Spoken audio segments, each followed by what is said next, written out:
ข่าวที่นำเสนอไปแล้วได้ที่ www.thainews.prd.go.th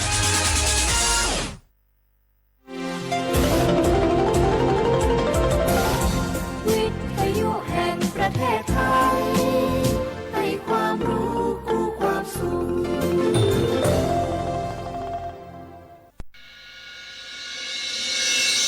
สถานีวิทยุกระจายเสียงแห่งประเทศไทยจังหวัดเชียงใหม่ AM 1476 กิโลเฮิรตซ์สถานีวิทยุภาคภาษาชาติพันธุ์แห่งเดียวในประเทศไทยที่มีความทันสมัยเชื่อถือได้สร้างอัตลักษณ์กลุ่มชาติพันธุ์สู่สากล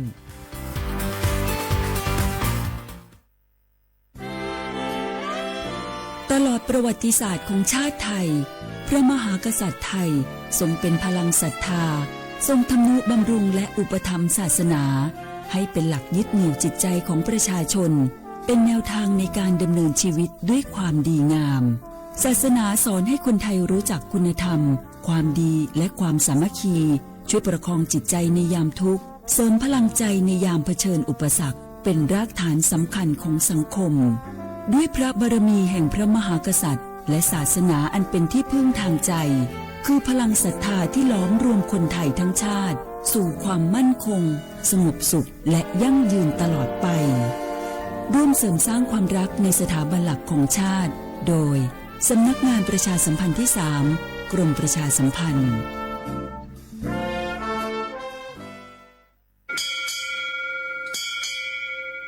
โอโบดะจ้าโอมิชเปอร์เหมือซุงคาก็ว่าย้อซงตูดูธรรมาสถานีวิทยุภาษาชาติพันธุ์แห่งเดียวในประเทศไทยทันสมัยเชื่อถือได้แล้วพบกันที่สวทเชียงใหม่ AM 1476 กิโลเฮิรตซ์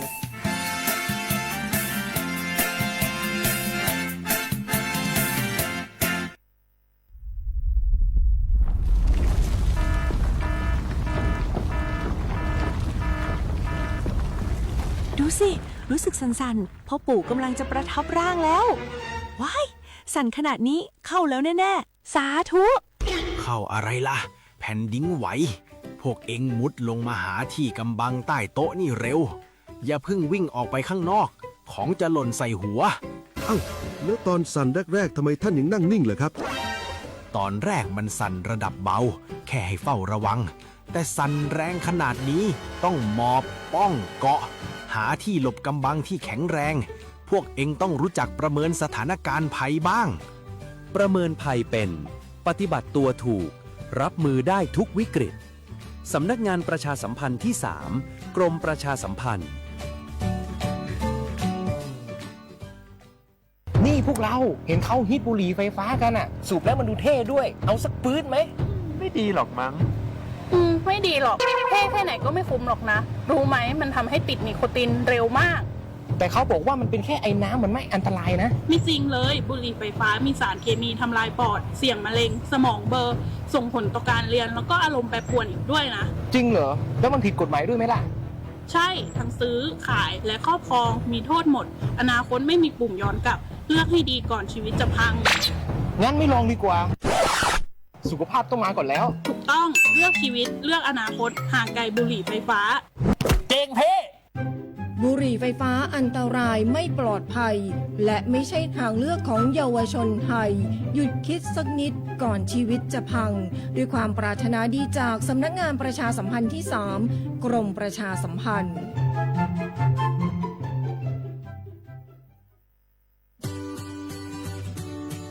สนใจโฆษณา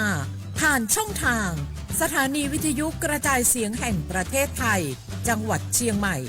ให้ความรู้คู่ความสุขฟังชัดสัญญาณไกลครอบคลุมพื้นที่จังหวัดเชียงใหม่ติดต่อที่สวทเชียงใหม่053-276-068และ092-246-8579สถานีวิทยุกระจายเสียงแห่งประเทศไทยจังหวัดเชียงใหม่กรมประชาสัมพันธ์ประกาศรับสมัครบุคคลเป็นลูกจ้างเหมาบริการตำแหน่งพนักงานกระจายเสียงภาษาเมียนจำนวน1 อัตรา เพื่อเป็นตัวแทนนำข่าวสารร่วมพัฒนาคุณภาพชีวิตชาวเมียนและเผยแพร่วัฒนธรรมท้องถิ่นให้เป็นที่รู้จักผู้สนใจยื่นใบสมัครด้วยตนเองได้ที่งานธุรการสถานีวิทยุกระจายเสียงแห่งประเทศไทยจังหวัดเชียงใหม่ตำบลช้างคลานอำเภอเมืองจังหวัดเชียงใหม่ตั้งแต่บัดนี้เป็นต้นไปจนถึงวันที่31พฤษภาคม2569สอบถามข้อมูลเพิ่มเติมได้ที่053-276-068ในวันและเวลาราชการมั่งเลี้ยวเอาเก่งเศร้าก็โอ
是话不来个话啊，阿姆萨，你们话你萨姆阿我李松我都知的话，被了我是好不？阿我李松我巴嘎过，阿我李松我英我都กู我ปัญญาธาจิ้มใหม่ไงสถานีวิทยุกระจายเสียงแห่งประเทศไทยจังหวัดเชียงใหม่ว่าโดจับยีเวลายีจีงมันจะคือไงในตะพวงมันจะคือโฉมโมควายเฉโมงอ่ะในที่จะที่มูลงมันจะหนีโมควายสามโมทำไมจะคือที่นี่มาหนีเวลาหนีควายตัวในที่ควายที่มูลที่ควายอ่ะนาที่เนี่ยควายคือนาเนี่ยจะที่เนี่ยเลยโดยเฉพาะอ่ะเอาลิสงโดมังโงมันยังว่ายี đồ gu đồ mà cái nhị cả thì le đồ nhị cả thì le tuổi na nàn na yêu thì gam ngô bây giờ ít thôi bây giờ là nhà viết thì yêu nhàอะไรเถียงตัวเสียงวิทยุมันยังไว้ระบบยา AM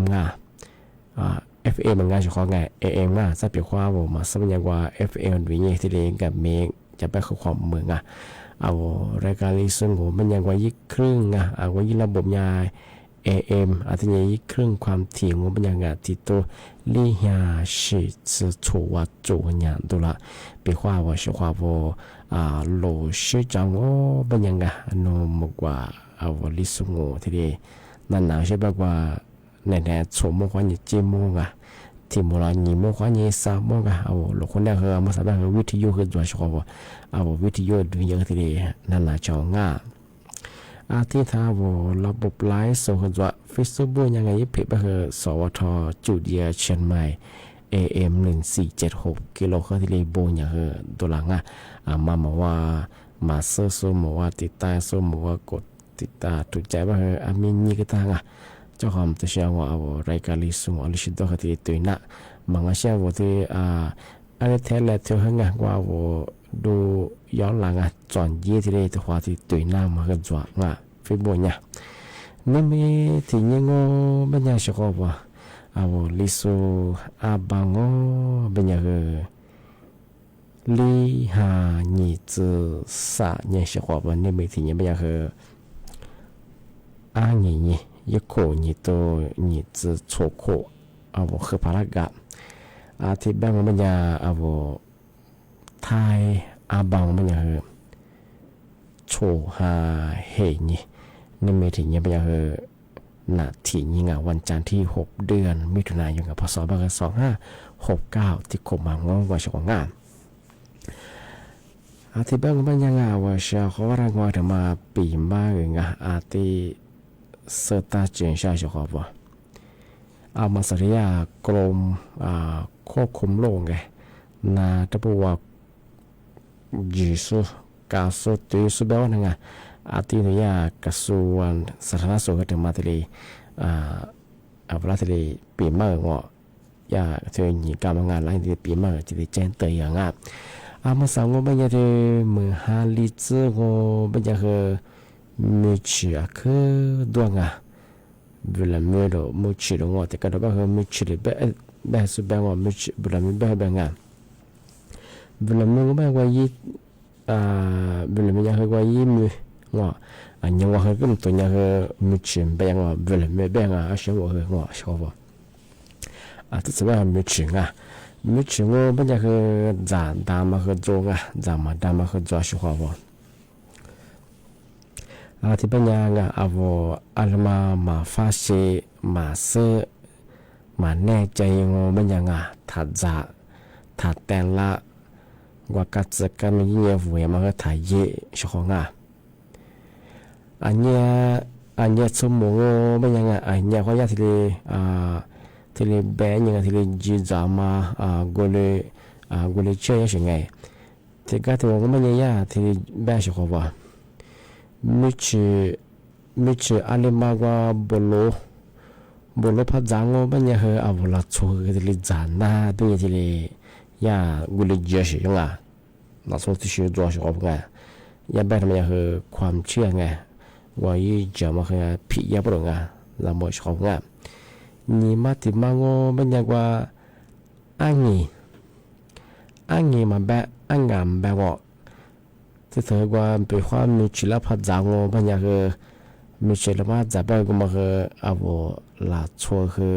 จานน่าไม่ได้ช่องที่มังเป็นยังว่าจ่าเจมีชีวิตแต่คนแรกที่จะพัฒนาเป็นยังไงเอาจะกลัวว่ายี่สีพอหอกว่ายี่สีพามาปนเรื่องเป็นยังชอบไงทำไมยี่พี่มันจะไปยังที่ดีเจอยังไงปีว่าเอาไม่ฉีเจเอาจ่าเราข้าวสารจับฟูเจ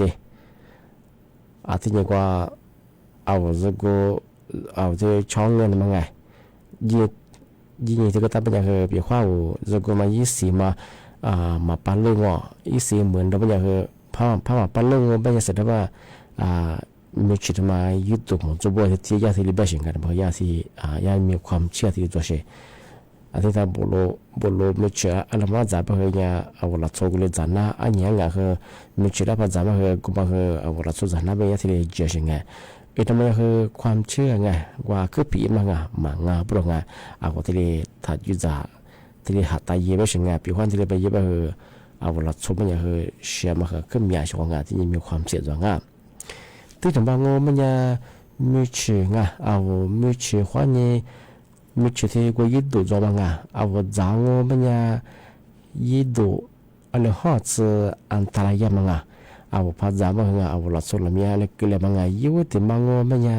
อะไรโชว์จุ่มว่านี่จะลิจุ่มมันจะเอายิ่งที่แบบเดียวอีชิเอาอีชินาอีชิชินาเพลียงอาทิตย์นี้เอาไว้ชี้หัวปตรงอาทิตย์นี้เขาถั่วลองเป็นยังเอาไว้ยึดตัด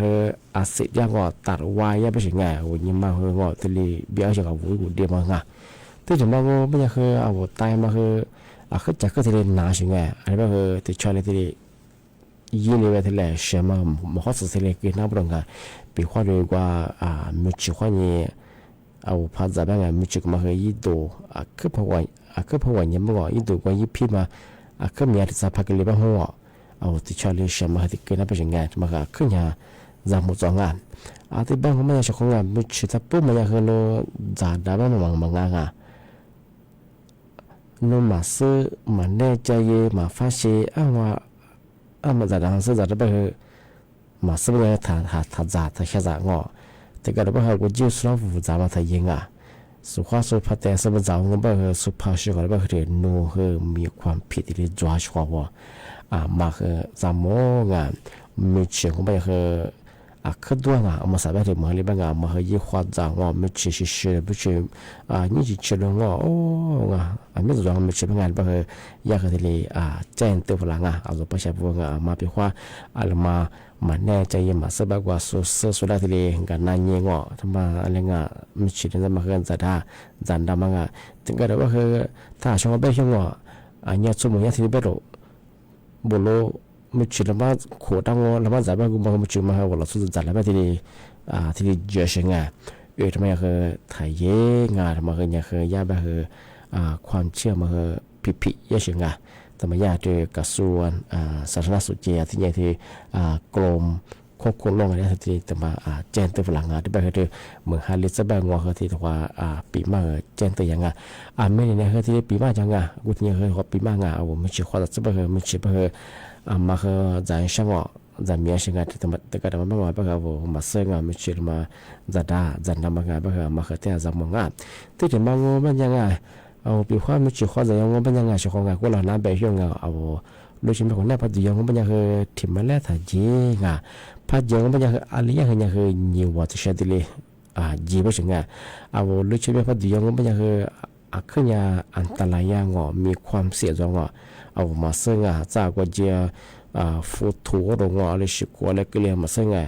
นู่นถึงแล้วปัจจุบันนู่นที่พักเลี้ยงเป็นยังปีคนเราพายีเลยพาลูกแบบมันก็สึกแบบว่าเธอเนี่ยคืออามายี่จะสมัครโจว่าอันนี้เป็นมันก็สึกกันเลยแบบเธอจะก็ดูคุณมือที่เลยยี่เลยแบบที่เลยเชื่อมากันนั่งnhiềuว่าพัดยังเป็นยังไงnhiềuว่าตัวชาวบ้านจะเป็นยังคือปีว่ามาอะไรตัวมาพักกันเลยไปหาฝนที่เลยยีจวนนั่งสุดท้ายทุกฝนยี่สิบล้านยี่อะไรเลยยีจวนจีนั่งอันนี้แบบมาคือจะมาซาฝนเพียวมีความใจยังคือมันมีกู้ยังโดมีชีความใจยังโดโดยเฉพาะตัวยังมาคือที่มาแล้วถ้ายีปตรงมาคือnhiềuว่าตัวเช่หูนี่ที่ยีปีว่าถูกว่าอันนี้พักกันเลยไปหาฝนที่เลยสุดท้ายทุกฝนยี่คือยี่จวนยี่จวนเจ้ามาที่น่ะถ้าสุดท้ายเลยก็เลยหงอกคือยี่จวนน่ะบางไงแต่แบบที่มันแล้วปัจจุบันคือลิจิสภาพก็เลยว่าโชว์ที่ยี่จวนมันน่ะไงแต่แบบสุดท้ายแบบถึงหลักโชว์ว่าข้อมูลแบบก็จะขึ้นนะแบบน้ำมันขดมถ้าแบบวิชิมที่เลยงอไม่ดูแบบหลักโชว์แบบงอที่เลยยี่เลยแบบมันข้อเสียเลยช่วยแบบมันข้อสลัง อีกมาที่จอชิงไงบ่อยาที่เจนเตอร์พลังมาลดชิมพันตีบ่อยไงอาชีพความจะคือถึงมันแน่ถ้าจริงnhiềuวันเฮ็ดได้ช่วงงาถึงมาปีมาที่เจนเตอร์อย่างงาที่ถึงมาโง่มันยาช่วงงามาคือยากองทัพเรือถึงมาที่เลยแจ้งฟลาเอามาใส่ยี่ข่าวถึงมาจวงไงยะบ่คือกว่ายาชายแดงไงนอกัมพูชาบ่ไงนอมีเขือทุยามีเขือที่เอาไทยเจกัมพูชาจริงไงมีว่ามีกับกี้ที่เลยเปิดโอ้เป็นอย่างคือสุกว่ายิบเพจฟิบที่เลยเคยที่เลยโลจารงการย่าไปดีก็ท่าเรือสุกกูยิงกับเชื่อไม่คือทำไมคือไม่พอไม่เป็นทางการไม่ใช่ไงมาหมังงาปรงงามังมาคือถัดอยู่สังเมื่อสังมันคือที่5%คือมาฟงจุดตาหิไม่ใช่ไงเปียว่านากว่าฟิบวันแบบที่ต่อแบบแล้วก็เมื่อเมื่อสังมันมีคือว่ากัมพูชาเจเอาไทยเจน้อยมีคือว่าโซอีดาเปิวเบอร์ที่เลยแบบใจเงียวันเราโคตรมีเยี่ยมมากกูเลยที่เลยจะมาคือจวงมาสบายก่อนท่าเรือโซที่เลยโดราที่เลยประกาศอยู่ทำไมเคยมาเปิดยี่บ้างถึงให้ประสิทธิ์มาเปิดยังหรือต้องมาเปิดตรงมาคือถัดอยู่จังเป็นคนยุคเขาหรือเชียงใหม่เคยทำไมคือกลุ่มมิชฌาชีพเอาวัตถุดิบกลางมันก็ใช่ยิ่งข่าวยิ่งปอที่ชาเนี่ยคือสร้างสถานการณ์เวลาว่าที่ยิ่งจะมามามีใช่ไหมคือที่คุยมาคือจวงมาคือจำมาช่วงมาใส่เห็นยี่ไปคือยิ่งข่าวยิ่งปอคือเกิดเนี่ยมาตัวมาซึ่งมันคือมาแน่ใจเนี่ยคือมาซึ่งว่าสุดท้ายยิ่งเกิดมาสุดละสวยมาคือถ่ายเยอะชอบวงที่กูลากว่ายากระทรวงสาธารณสุขถามว่าเป็นยังไงที่กว่าฟิบุตรมาจวงยี่ไปคือมาสาวเราถ้าเหมือนว่าคุยนาเจใครว่าอยากจะไงเนื้อสุบัญญาคือญี่ปุ่นสมุยี่ใส่สมุเจจบลงอาทิตย์ปัญญารัฐบาลมาละคือว่าอะไรก็มาเกิดตัวเองหิควายใจเจ้าอาทิตย์ยังว่าว่าสิ่งยังไงคือมาเกิดใจเย่บ่ได้มาเกิดใจเย่เป็นยังไงเอทีปากกาเนี่ยยาก็โปสเตอร์งออีบิชายที่เลยฟุตบอลที่พอแล้วสิ่งไงการยาสุกับกูยิงกับเช่นมันยังคือกลุ่มมิชาชิงหลัดโซมาคาโซชาเนี่ยที่เลยเวลาชิลิจามงอแต่ว่า我和是生活不过我小伙伴你个我你在你妈过节把那个做了你个哎，那边我过一对是不哦，做了我你妈做我你妈得吧在我西山吧我เคลียร์หัวบ้าเขาหลัดชุบไปเหอะแต่ก็เราไปเหอะเจ้าหัวใจไว้ยังมองชี้ใส่ไปเหอะคือดุมโป้มีเฮยิ้มเปื้อนไงชกงาไอ้ธรรมะที่เกิดนั่งที่บ้านเราไม่ชกงามาใส่เห็นยังไปเหอะกลุ่มมิชาชีพไปเหอะหลัดชุบมาข้าสุดยังไงยี่ข่าวไปเหอะยี่ซื้อเหอะเลยสิเหอะแต่ละยังมังงาช่วยมังงาชาเนี่ยพี่บัวลอยมังหลัดชุบไปเหอะเหอะแต่ก็เราไปก็มาจุ่มมาตุยมาวิ่งไปเหอะโอ้เฮ็ดสบายไง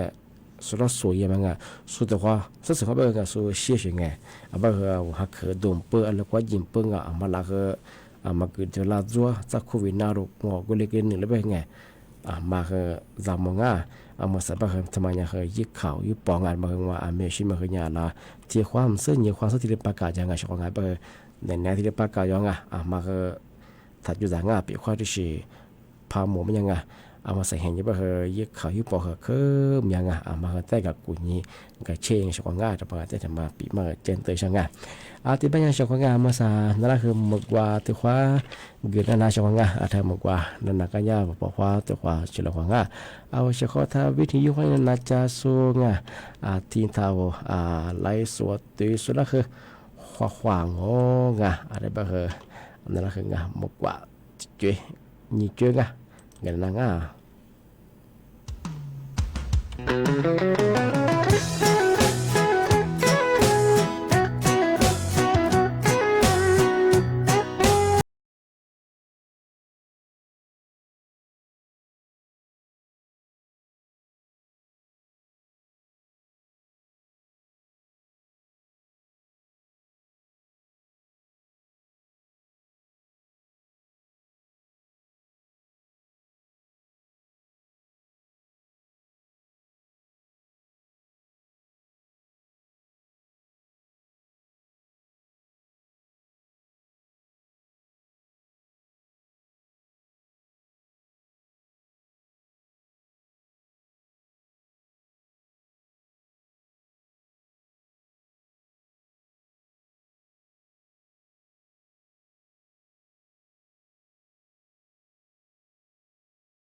koko tali si jaja bershwanga sama ke awo ni za zoหมู่บ้านไอ้จัดสม48ทำยังนอจังหวัดตราดพวกอ่ะย่ามากกว่าเดฟละชาวกาที่เนี่ยมาที่ถึงมาปีมากแต่สตาร์ทช่างอ่ะตอนมาสัตว์บอกว่าโครงการไทยช่วยไทยพลัสไงรัฐบาลฉุดเสือเอาลิเซอร์แบบไงมาสาวมันเนี่ยเธอบัตรมาติดตัวบ่าวว่าสิ่งไงบ้างหลักโซ่20 วันโซ่กันมาสาวบ้างติดตัวบ่าวอยู่กุนมังไงอยู่มองว่ายังไงซาเสียว่ามาสัตว์เลยจูโรชกกันมาสั่งว่าอย่าใช้ครบ 1,000 บาทไงมาสาวว่ารัฐบาลว่าติดตัวบ่าวบัตรมาที่เกิดสิ่งที่ว่ามังไงบ้างมาสาวบ้างโซ่อย่าบ้างใช้ครบอยู่มังไงซาเสียว่าที่เลยครบอยู่ว่าบริสุทธิ์ไงที่บ้านก็ไม่ใช่ชาวบ้านอามาโมวาอยู่สุบะเฮอาไม่อยู่ไงบัติมาเฮติดบักกังวะบักเฮโนปิขวาบัติมาอยู่กูบักเฮโนบัติมาอยู่บักอยู่บนนางไงบักเฮมาเฮตัวคนเลยปิดมาเฮปากกะจะชกไงบักเฮโว20 วันสุบะเฮที่ยังมังไม่เกิน20 บาทที่เดียยิ่งอยู่ชาวงาที่ยังโว20มาว่าส่วนยังว่าฟุบาเงินสดมา20 มาถ่ายยังเอาที่เราเป้างอปัญญาเข้าข่ายชอบโกงยังไงว่าเกือบว่ากฎหมายต้องมาจะดูยังไงอะไรบ้างทำไมกฎหมายในชัวเอา20ทำไมว่าสมัยนู้นฟุตบอล20จะถ่ายยังมาพายงอปัญญาขบบาโฉมมาเบงที่ยังฟุตบอลโฉมมุมบาที่เรียกโคจาร์ของบ้างมาถ่ายยังมาพยายามจะขอสอบพันอย่างแบบนั้นจะชาวรัฐบาลยิ่งสิริชุกก็คือเขาที่เรียกว่าเกณฑ์งานทำมาแต่ปีมากเจนตัวอย่างที่ทำมาแต่ช่างว่าปัญญากรมอุตุนิยมวิทยางานเต็มมือแต่บอกกูยิ่งสูแต่ยิ่งสูทำมาที่เรียกเจนตัวละมาสาวพันเหนืองปัญญาบางพื้นที่คือเมืองหาขึ้นเรียกช่องที่บอก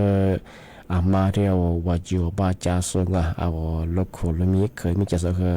อัตยาฝาล่างไม่เป็นไงจะเป็นความเหมือนก็พันเรื่องมาคืออาจจะมาคือ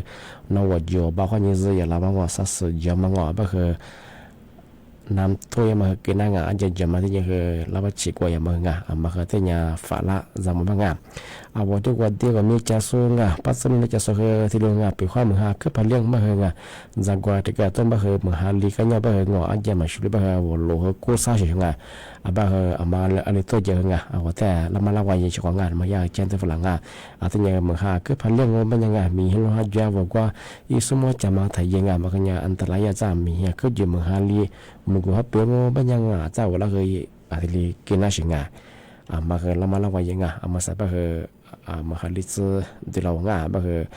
มาก็อยู่มากว่าเชงเหมือนถ้าเกิดโทมาหาโทสเลยบ้างคืออาจารย์ว่าแหล่เลยบ้างคือน่ารักบ้างคือมาเปียวชื่อเจ้าช่วยบ้างคือมาก็เดินมาดูแลสุขภาพอย่างที่บ้างไม่ใช่ช่วยนะปีมาคือที่แหล่จงที่บ้างคือลิสงด้วยตัวความมูลความลิสงด้วยบางงไม่อยากคือในบ้างคือจุ่มมุขวานีเจโมตัวความโดที่โมลองบ้างยังหนีมุขวานีคือ3 โมงนาทีเนี่ยควานีคือนาเนี่ยที่นี่เลยตัวใหญ่ช่วยที่บ้างมันยังว่าเชื่อลองว่าทำมาดีฝ่ายตั้มใช่ไหมเหมือนฮาริจมันมันจีความจะเฮือะไรมาซื้อมาแน่ใจมาซื้อมาฟ้าชีบ้างยังคือมาซื้อบ้างยังคือแต่ละนี่ชาจามา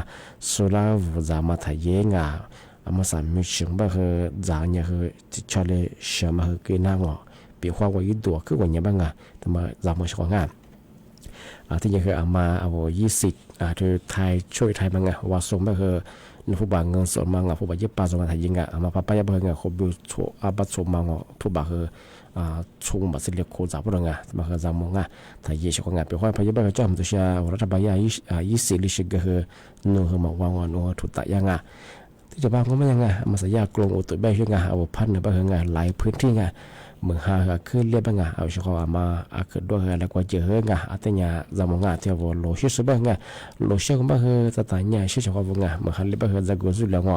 แต่ก็ต้องจะกุมาขาจะกุเนี่ยเชงาอัตยาเขาจะกุเนี่ยโลชิบคือแต่จำเล็กเล็กมุตชิก็จะกุติงาจะเนี่ยมีกางาโลชิบคือจะโวชิมุสลิบคืออาจจะว่าจะเนี่ยที่บุบคืองามีกางบุบคือเอามันที่พักกาลบุบคืองาไว้บีchỉ trong mà mới bao giờ dưa mà ngọ mà khơi nhà khơi mà thì cái chuyện mình sinh à lộ sâu hơn tại nhà sinh à thì bây giờ ngài na bị mà khơi thì liền do sự không ngài bao giờ tự tự khoa một là khoa ngà và sự khoa thà ví dụ như cha xuân ngài lấy số tỷ số là khơi cứ bộ một sự khoa ngà thì bao giờ thật xa để cho ngài khoaสวัสดีครับ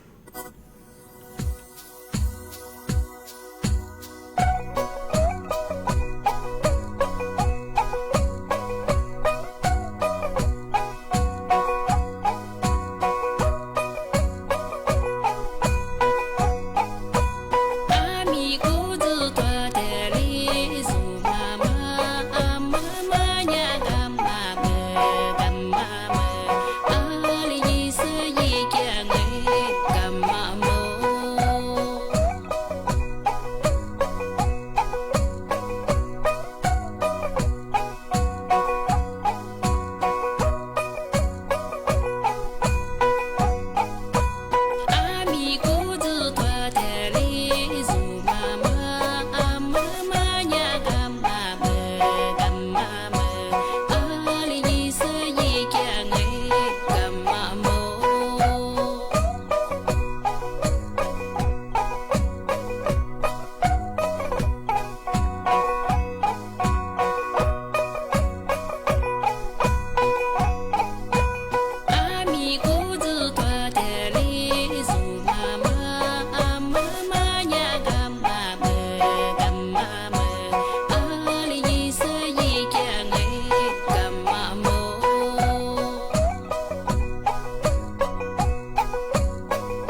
ถานีวิทยุกระจายเสียงแห่งประเทศไทยและเครือข่ายทั่วประเทศเสนอข่าวต้นชั่วโมงรู้เร็วรู้จริงเกาะติดทุกสถานการณ์